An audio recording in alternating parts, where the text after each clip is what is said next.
Diaspora Slavs 1. The other great Slavic nation. Without doubt, the Russians are the largest Slavic nation on earth. But which one is the second largest Slavic nation? The Poles? The Ukrainians? You may not realize it, but the second largest Slavic nation are the Diaspora Slavs.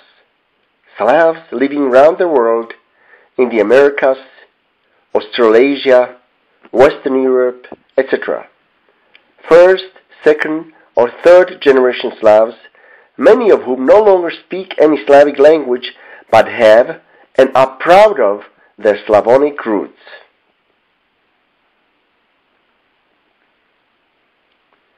When we are thinking about or planning an inter-Slavic language, we must not forget about the second largest Slavic nation, the Diaspora Slavs.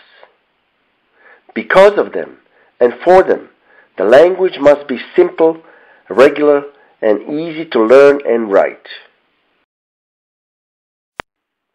The creator of the first viable inter-Slavic language, Slovio, having spent most of his life in the diaspora, understood this need. That's why he had created Slovio in 1999 with easy spelling, simple and regular grammar, a language which uses the basic international keyboard without any special characters or accents. Just like any great creations, Slovio was soon followed by about a dozen plagiarized Slovio clones which, while claiming to be more naturalistic, more like traditional Slavic languages, have completely turned their backs on the second largest Slavic nation, the Diaspora Slavs or Diaspornikis.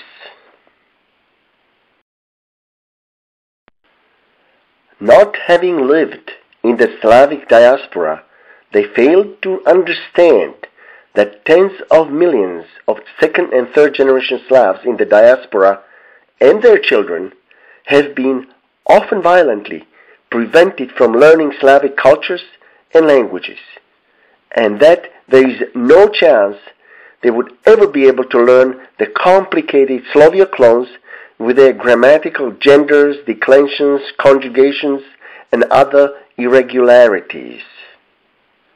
We Slavs already have more than a dozen complicated languages. Why create new, complicated ones?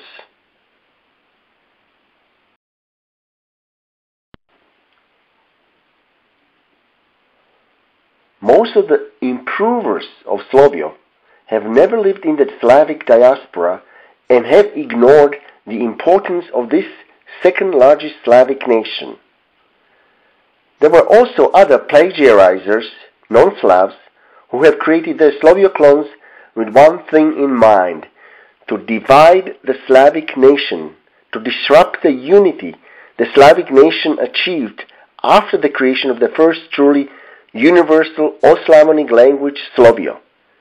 The real reason for their linguistic creations was to bring about, once again, the fragmentation of the Slavic nation, to turn Slav against Slav, brother against brother.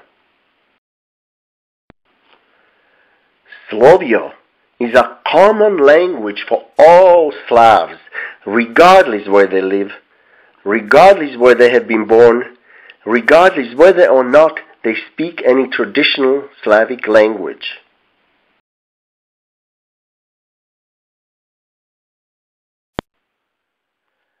Let us reunite the entire Slavic nation, including the diaspora.